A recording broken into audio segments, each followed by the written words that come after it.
السلام علیکم ورحمۃ اللہ وبرکاتہ۔ ناظرین، قرآن کو اللہ تعالیٰ نے فرشتہ وحی حضرت جبرائیل علیہ السلام کے ذریعے خاتم الانبیاء حضرت محمد صلی اللہ علیہ وسلم پر نازل فرمایا۔ مسلمان قرآن کو مقدس ترین کتاب سمجھتے ہیں جس کے تمام الفاظ اللہ تعالیٰ کی طرف سے نازل کیے گئے ہیں۔ آج آپ کے سامنے قرآن مجید کی ایسی دو آیات لے کر حاضر ہوئی ہوں۔ اگر انسان صدق دل کے ساتھ اس کا معمول بنا لے تو پوری زندگی کے اندر کبھی انسان کو نہ کوئی نقصان دیکھ سکتا ہے۔ اللہ نے اس وظیفے کی قسم کھائی ہے کہ جو بندہ یہ وظیفہ کر لے گا اس کے گھر سے تمام مشکلات، پریشانیاں، بیماریاں ختم ہو جائیں گی۔ محترم ناظرین، اگر کسی انسان پر اللہ کی جانب سے تنگ دستی آتی ہے تو سارا جہان اس کے پیچھے لگ جائے کہ میں نے اس کو نقصان پہنچانا ہے، سارا جہان اس کے پیچھے لگ جائے کہ یہ بھوکا مر جائے، سارا جہان اس کے پیچھے لگ جائے کہ میں نے اس کو ذلیل کر دینا ہے۔ خدا کی قسم، اس تو آیات کے اندر اتنا راز چھپا ہے۔ اگر انسان صدق دل کے ساتھ اللہ پر اعتماد اور بھروسہ رکھ کر ان آیات کا وظیفہ کرے، صرف 7 مرتبہ پڑھ لیں، اللہ رب العزت اس انسان کے راستے سے تمام مشکلات ختم کر دیں گے۔ اپنے ہاتھوں پر یہ وظیفہ کر کے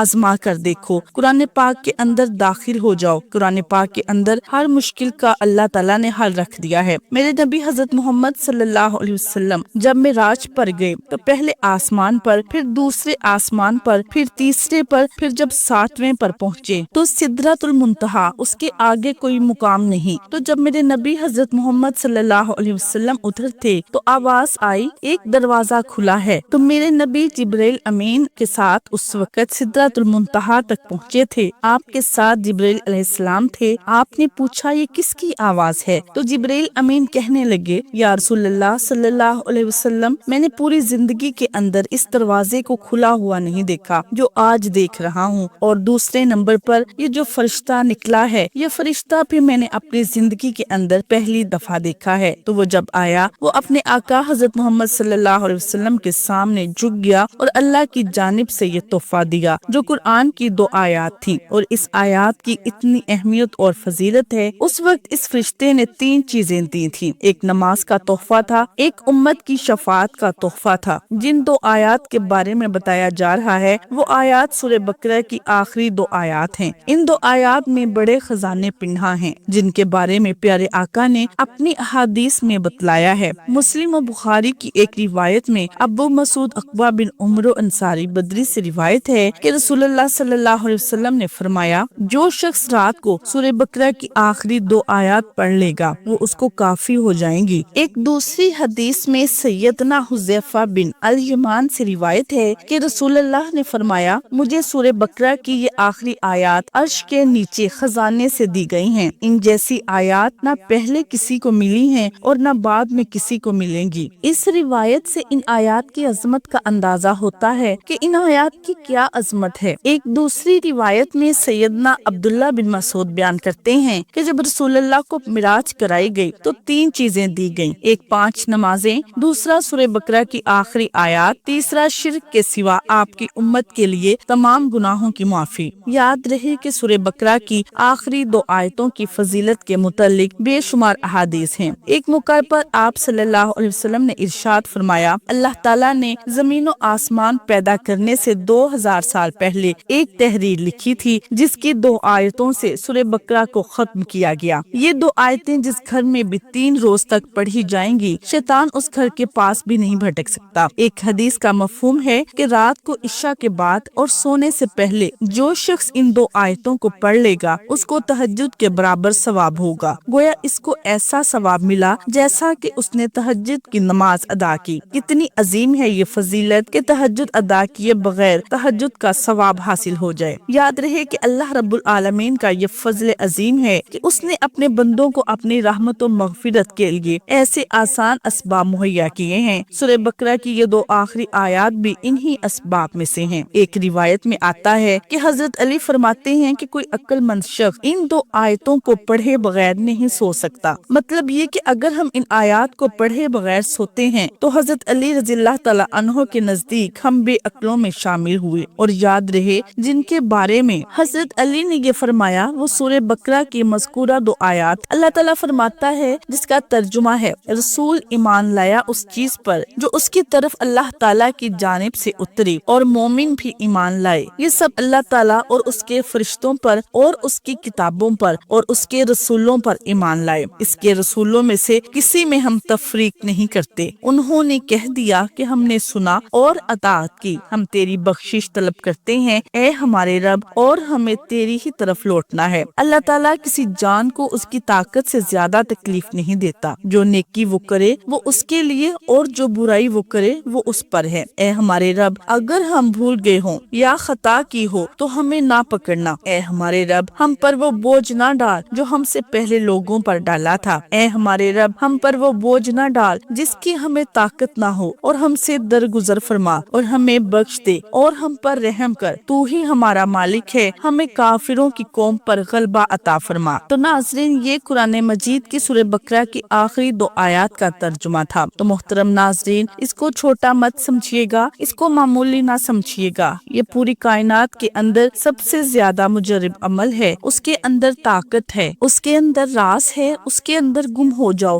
دنیا خدا کے فضل و کرم سے آپ کی ہو جائے گی۔ دنیا کے پیچھے گھوم رہے ہو جہاں سے کچھ نہیں ملے گا، اپنی زندگی کو تباہ کر رہے ہو وہاں سے کچھ نہیں ملے گا۔ اگر ملنا ہے تو اللہ کے قرآن سے ملنا ہے۔ محترم ناظرین، ایک روایت کے مطابق قرآن مجید میں سورہ بقرہ کی آخری 2 آیات ہیں، اس کے اندر سب سے زیادہ طاقت ہے۔ قرآن پاک کی آیت مبارکہ کو آپ نے 7 مرتبہ پڑھنا ہے، جو زیادہ طاقتور ایک دلائل ہے کہ کتاب و سنت کی روشنی سے، علماء کرام کی روشنی سے، تو وہ ہے سورہ بقرہ کی 2 آیات ہیں۔ تو یہ آپ نے عمل اس طرح کرنا ہے۔ وظیفہ اس کا یہ ہے کہ سورہ بقرہ کی آخری 2 آیات کو عصر کے بعد روزانہ 5 مرتبہ پڑھا جائے، اور اول و آخر درود ابراہیمی لازمی پڑھا جائے، اور پھر اللہ سے عاجزی و انکساری سے دعا کی جائے۔ جو بھی دعا کی جائے گی انشاءاللہ ضرور قبول ہو جائے گی۔ اس کے علاوہ رات کو سونے سے پہلے اس کو 7 مرتبہ پڑھنا ہے۔ اول و آخر اپنے نبی صلی اللہ علیہ وسلم پر درود پاک پڑھنے کے بعد اللہ کے سامنے ہاتھ اٹھا لینا ہے۔ ناظرین، رحمت کا یہ سمندر ہے، اور اس کے اندر اتنے راز چھپے ہیں۔ جو ان 2 آیات کو جانتا ہے، جو اس کے اوپر غور کرتا ہے، اس کو پتا ہے کہ اس کی اہمیت کیا ہے۔ عام انسان کو اس کی اہمیت کا نہیں پتا چل سکتا۔ محترم ناظرین، اللہ تعالیٰ نے بہت بڑا انعام دیا ہے اس سورہ مبارکہ کی شکل میں۔ ہمیں اس عمل کو ضرور کرنا چاہیے، اور آپ نے سونے سے پہلے تو یہ معمول بنا لینا ہے۔ حضرت عمر حضرت علی رضی اللہ تعالیٰ عنہ بھی فرماتے تھے، وہ بدبخت انسان ہے جو یہ 2 آیتیں نہیں پڑھ کر سوتا۔ محترم ناظرین، کوئی بھی عمل کریں تو نماز کو لازمی پڑھا کریں، کیونکہ نماز کے بغیر کوئی بھی وظیفہ ادھورا ہوگا۔ اس لیے آپ سے گزارش ہے کہ نماز کا اہتمام لازمی کریں۔ نماز پڑھنا ہر مسلمان مرد اور عورت پر فرض ہے۔ اللہ تعالیٰ فرماتا ہے، بے شک میں ہی اللہ ہوں، میرے سوا کوئی معبود نہیں، سو تم میری عبادت کیا کرو اور میری یاد کی خاطر نماز قائم کیا کرو، اور آپ اپنے گھر والوں کو نماز کا حکم فرمائیں اور اس پر ثابت قدم رہیں۔ ہم آپ سے رزق طلب نہیں کرتے، بلکہ ہم آپ کو رزق دیتے ہیں، اور بہتر انجام پرہیزگاری کا ہی ہے۔ یہ اہل حق وہ لوگ ہیں کہ اگر ہم انہیں زمین میں اقتدار دے دیں تو وہ نماز کا نظام قائم کریں اور زکوٰۃ کی ادائیگی کا انتظام کریں، اور پورے معاشرے میں نیکی اور بھلائی کا حکم کریں، اور لوگوں کو برائی سے روک دیں، اور سب کاموں کا انجام اللہ ہی کے اختیار میں ہے۔ قرآن حکیم میں 100 سے زائد مقامات پر نماز کا ذکر آیا ہے، جن میں 80 مقامات پر صریحاً نماز کا حکم وارد ہوا ہے۔ درجہ ذیل آیات مبارکہ کے علاوہ اور بھی آیات ہیں جن سے نماز پڑھنے کا ثبوت ملتا ہے، مگر اختصار کے ساتھ پیش نظر انہی پر اکتفا کیا جا رہا ہے۔ اللہ پاک ہم سب کو اس پر عمل کرنے کی توفیق عطا فرمائے، اور اس کو صدقہ جاریہ سمجھ کر اپنے دوستوں میں ضرور شیئر کریں۔ دعا ہے کہ اللہ تعالی ہم سب کو دین حق پر چلنے کی توفیق عطا فرمائے،